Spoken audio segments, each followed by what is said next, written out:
Good morning, my fellow yogic travelers. I'm mighty glad to be alive today, and I hope that you are too. We continue the study of the Dharma tributaries of Buddhism that have influenced me, and I hope will shed some light on your own path as well. 7 factors of enlightenment, 3 arousing qualities, 3 sedating qualities, and 1 that brings them all to balance, since one of the definitions of nirvana is a balanced mind. The first factor is called investigation. It's the part of us that's curious, that wants to know, that wants to explore. And of course, you have to have faith in doing this, but it can't be blind faith. It has to be balanced by real insight. Right? Why would you do the path unless you believed it could really do those things? That's your faith in it. But you have to investigate. You don't blindly believe anything. So the investigation factor simply means your willingness to look at things and see the interrelationships as they arise. The second factor is called the effort factor. Right? You got to put in your time to do that, but the effort here is not to get anywhere as much as to return your consciousness to the present moment. So it's not seeking something elsewhere, which of course, if you do that, that's what I call postponement. There's always the idea that there's something in the future, doesn't exist now, but if you stay with it over time, that'll happen. And so this is like where language becomes a paradox, because how can you cultivate or develop these qualities unless you put in your time over time? And yet at the same time, they're saying it's not for something to be looked at in the future. Instead, it's something to ground you in the present tense. And of course, that's one of the benefits. It grounds you in reality and has you fully alive and fully aware of what's going on. So you have investigation factor, the effort factor, or the energy factor, and then what's called the rapture factor, which is the keen interest, the keen delight in what it is that's happening in a given moment. And they say the image is like a person who's in the desert and is dehydrated, and all of a sudden they see the oasis. Oh, the glad feelings that arise upon that sight. That's the rapture factor. So if you can do that and take keen interest in the moment, then all of a sudden you feel lightness and joy, but it's born of a kind of detached attitude because you're observing it. Then the 3 tranquilizing factors have to do with, first of all, calmness, peacefulness, like moving from the heat to the shade. There's that sense of, oh, it's nice to put the burden down, isn't it? Yeah. And then the second factor is called concentration, focusing your mind like a laser beam. The one-pointed strength of mind to penetrate anything is really, really important. And it has to stay unflickering like a lamp in a windless place, which is one of the old Bhagavad Gita metaphors, right? So you don't go from object to object, you fix on one thing. You orbit your attention around that thing, let everything else go. And that kind of depth is indispensable. If your mind is scattered, right, it can't penetrate, it stays superficial. Like they say, the straw is light, it stays on top, the gem is heavy, it sinks to the bottom. So you got to focus if you would penetrate. But it's also a calming factor, right? Sedating factor. And then the third one is called equanimity. That's where you receive everything evenly, not judging, not evaluating, but just allowing everything to be how it is. Like the ocean takes in all the tributaries. You're no longer upset by anybody else or any unwholesome action that you see in another person or any judgment you make on what's happening inside yourself that's not up to snuff. So just be receptive. And so you have equanimity and concentration and tranquility. And then mindfulness is the factor that brings all of those other attributes together and balances them. And mindfulness is described as awareness of what it is that's happening in the present moment without clinging, condemning, or identifying with it. So once again, we mentioned the 3 unwholesome roots of greed, hatred, and ignorance. So here it comes up in another form to remind you. When you're mindful, you are not grabbing for objects, pushing away objects, or taking those objects to be yourself. Or you're cultivating non-greed, letting go, non-hatred, loving kindness, and non-forgetfulness, awareness, or mindfulness.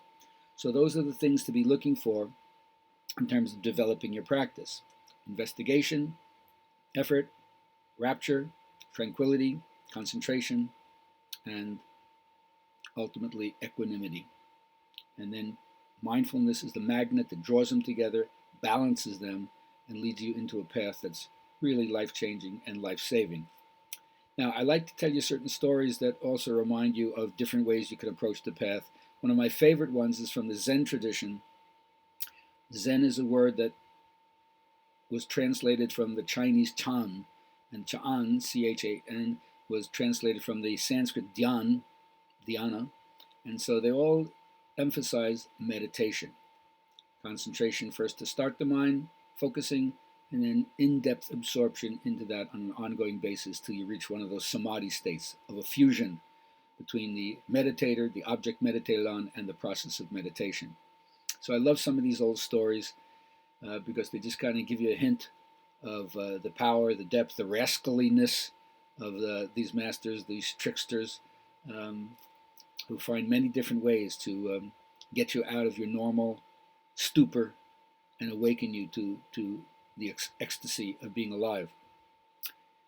So Suzuki Roshi, one of the first Zen masters to come to the United States, he had a statement in his book, Zen Mind, Beginner's Mind, that in the beginner's mind there are many possibilities, in the master's mind there's few. And the way that you could choose to look at it is, if it's a left brain teaching and you're trying to be very logical, then of course you say, well, of course in the beginner's mind there's many possibilities because it doesn't know anything, and so it has to be open and humble to the fact that it's ignorant about these things. It could be this, it could be that. It has no experience. It can't even make a statement on it. But the master is not that way, because the master knows the whole path from A to Z, soup to nuts. So for the master, there aren't many possibilities. There are just few possibilities. But the Zen way of talking about it is a reversal of that way of thinking. To the Zen mind, the master represents the dead consciousness, the puffed up consciousness, the arrogant consciousness. You think you're an expert. You think you know because you got a credential next to your name. And therefore, in a certain way, you're shut off to new experiences because you're just maintaining the status quo. Right? But the beginner who has the humility to say, I don't know, therefore I'm open to everything, ready for anything. That's the hardest state of consciousness to stay with, because once you have some experience, you kind of get puffed up and think you know a little bit. Right? Thousands of teachers, very few students. To stay a student and be open and not let your experience puff you up with the wrong kind of arrogance, that's not so easy. But beginner's mind is what you want to return to, because that's the open state. That's the state where there's a tremendous amount of wonder in your life. So stay with that. Now, can you get to a state where you're so calm, you're so at one with everything, that nothing is going to ruffle your feathers? I don't know, but here's this great Zen story. Once there was a pirate band.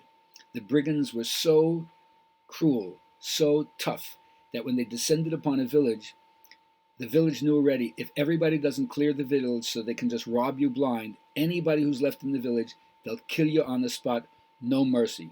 They've really learned to suppress the impulse to mercy and just kill you on the spot. Anyway, one time, this pirate band descended upon this monastery. And everybody in the monastery, except the head abbot, ran away. And when the pirate chief heard that there was one person who had the gall to continue to stay, he said, bring that person to me. So they brought the abbot, the head abbot, who'd been there like 70 years meditating, to the pirate chief. The pirate chief drew his knife and put it right underneath the guy's chin and says, don't you know who I am? I can run you through without batting an eyelash. And the monk looked at him with absolute serenity and said, don't you know who I am? I can let you run me through without batting an eyelash. Wow, I guess if you can get to that level of equanimity and ahimsa, you'd rather let that other person incur the negative karma and you can just stay in your equanimous state, right? But I love that idea of being so nonplussed about the threat of your own death that even that doesn't sway you away from the calmness and the peace that you could have, I guess you could say, of nirvana. So look for those 7 factors of enlightenment when you sit down. Make sure that you bring the investigative spirit with you. Put the effort into it to stay moment to moment and have that rapt sense of, oh, I can't wait to see what's happening. This is so great. And at the same time, balance that with a sense of peacefulness and tranquility. Make sure that you focus on what you're doing and don't get spaced out. And then be equanimous. Let everything come and go with you having evenness of mind. I'm not trying to hold on to it. I'm not trying to push it away. I'm not trying to identify with it. And then that kind of mindfulness will lead you into the present moment where the fullness of life is.